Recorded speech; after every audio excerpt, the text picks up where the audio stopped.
ত্রিপুরা রাজ্য উপজাতি গণমুক্তি পরিষদনি কেন্দ্র কমিটি ফিল ব্রিচিচার কক বরক সাল তিনি পালাইখা আবনরগে কগলাম পান্ডাব নারকলাইখা মেলার মাঠনি ছাত্র যুব ভবন পান্ডাব মানজাখা সিপিআইএম হাসতে তাংফাং জিতেন্দ্র চৌধুরী আগিনি মন্ত্রী অকরা মানিক সরকার তাই আগিনি সিএম তাই জিএমপি নি জিএস রাধাচরণ দেববর্মানো খবই টিওয়াইএফ নি জিএস কুমুদ দেববর্মা তাই জুদা জুদা আদং রক কিন্তু সেই ককবরক ভাষার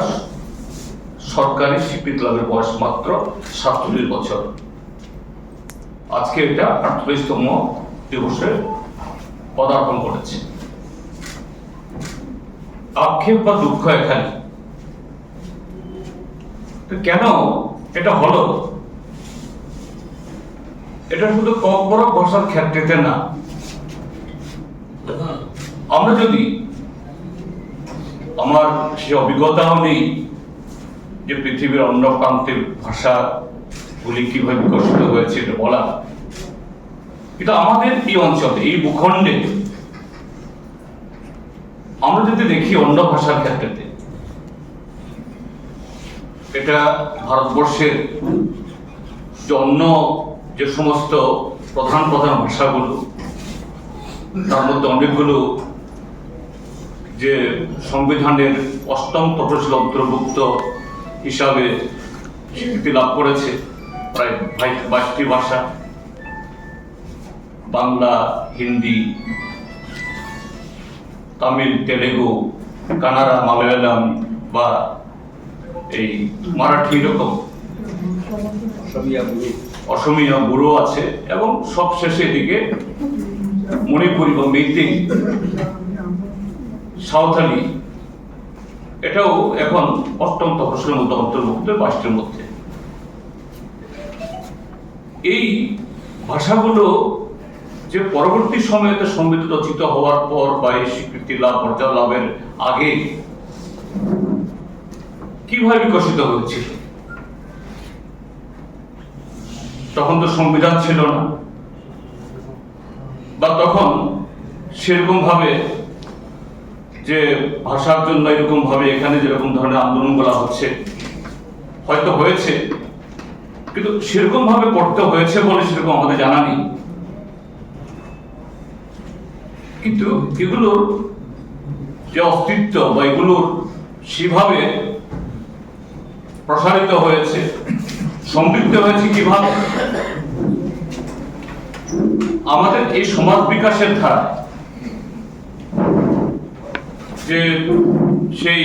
দাস ব্যবস্থা থেকে শুরু করে তার পরবর্তী সময়তে সামন্ত ব্যবস্থা, গণতান্ত্রিক ব্যবস্থা বা বর্তমান বুর্জোয়া গণতন্ত্র ইত্যাদি যে বিভিন্নভাবে বিবর্তিত হয়েছে,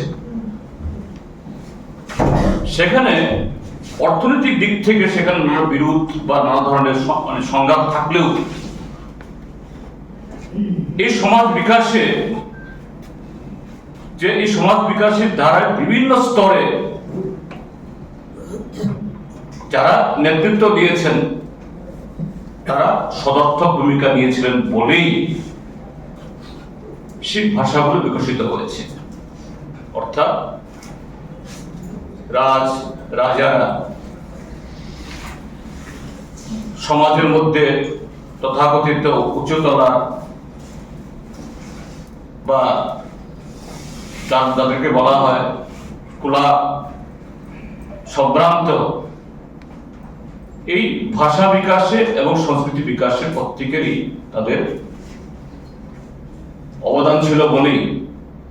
এটা বিকশিত হতে পেরেছে। কিন্তু দুর্ভাগ্য ককবরক ভাষা 1400 বছর এখানে ককবরক ভাষী রাজারা রাজত্ব করেছেন এবং এরকম অনুগত প্রজা যে রাজাকে সিংহাসন থেকে নামিয়ে দিতে হবে, সিংহাসন দখল করতে হবে, সেখানে কিছু জমাতীয় বিদ্রোহ, রতনমণি বিদ্রোহ, জনশিক্ষা আন্দোলন তাও জানা রাজাকে রাজতন্ত্র মানে তার সিংহাসনে বেরিয়ে আসতে আমি দাবি তুলিনি। আমরা শিক্ষা চাই, এই আন্দোলন হয়েছে, কিন্তু তারপরও ত্রিপুরা যে এই দীর্ঘকালের যারা এই শাসক বর্গ তারা ভিন্ন মাত্র তাদের মাতৃভাষা কব্বরকের প্রসারে, কব্বরক সংস্কৃতির বিকাশে ন্যূনতম ভূমিকা নেই। এরকম একটা অবস্থায় 1887 খ্রিস্টাব্দে 1887, তার মানে হলো প্রায় আজ থেকে 135-37 বছর আগে একজন রাধামোহন ঠাকুর, ঠাকুর মানে হলো রাজবাড়ির জামাই, হ্যাঁ রয়্যাল ফ্যামিলি না, ওই কর্তা হলো বোধহয় এই ছেলের বংশের, আর ঠাকুর হলো জামাই, অর্থাৎ রাজবাড়ির সাথে বৈবাহিক সম্পর্ক হয়েছে।